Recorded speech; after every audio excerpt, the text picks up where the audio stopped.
నమస్కారం అండి. ఈనాటి కమ్మని కథ పేరు విజయనగరం వెలగపండు. వినిపిస్తున్నది మీ విజయభాస్కర్. ఒకసారి రాయలవారి ఆస్థానానికి విజయనగరం పరిసర ప్రాంతం నుంచి ఒక విచిత్రమైన సమస్య వచ్చింది. ఊరి చివర ఒక పెద్ద వెలగ చెట్టు ఉంది. ఆ చెట్టుకు కాసే కాయలు చాలా రుచిగా ఉంటాయి.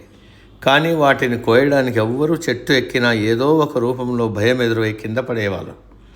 దాంతో ఆ చెట్టుపై దయ్యం ఉందని, ఆ వెలగపండ్లను ఎవరూ కోయకూడదని ఊరి ప్రజలు భయపడసాగారు. ఈ విషయం కృష్ణదేవరాయల వరకు వెళ్ళింది.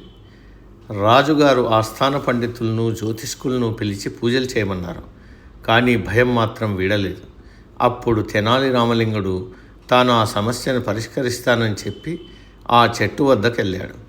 అందరూ రామలింగుడు చెట్టు ఎక్కి పూజలు చేస్తాడేమో అనుకున్నారు. కానీ ఆయన ఒక పెద్ద తాడు, ఒక మేకను తీసుకెళ్ళాడు. రామలింగుడు చెట్టు కింద నిలబడి మేకను చెట్టు కట్టేసి చెట్టు కొమ్మలను గట్టిగా ఊపాడు. పైనుంచి గుత్తులు గుత్తులుగా వెలగపండ్లు కింద పడ్డాయి. ఆ సమయంలో చెట్టుపై ఉన్న కొన్ని పెద్ద కోతులు భయపడి కిందకు దూకి పారిపోయాయి. నిజానికి ఆ చెట్టుపై ఉన్నది దయ్యం కాదు, దట్టమైన ఆకుల మధ్య దాక్కున్న కోతుల సమూహం.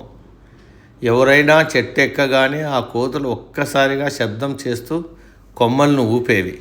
చీకట్లో అది చూసి జనాలు దయ్యం అనుకుని భయపడి కింద పడిపోయేవారు. రామలింగుడు చెట్టు ఎక్కకుండా కింది నుంచే ఉపాయంతో కొమ్మలను ఊపి అసలు రాక్షసుల్ని అంటే కోతులను బయటకు పంపించేశాడు. ప్రజల మూఢనమ్మకాన్ని పోగొట్టి దయ్యాలు లేవని రుజువు చేశాడు. సభకు తిరిగి వచ్చి రామలింగుడు అందరికీ తీపి వెలగపండ్లను పంచుతూ మన భయమే దయ్యం, మన ధైర్యమే దేవుడు అని చెప్పాడు. రాయలవారు రామకృష్ణుని బుద్ధి కుశలతకు మెచ్చి ప్రత్యక్షంగా సత్కరించారు. సమాప్తం. సర్వే జన సుఖినో భవంతు.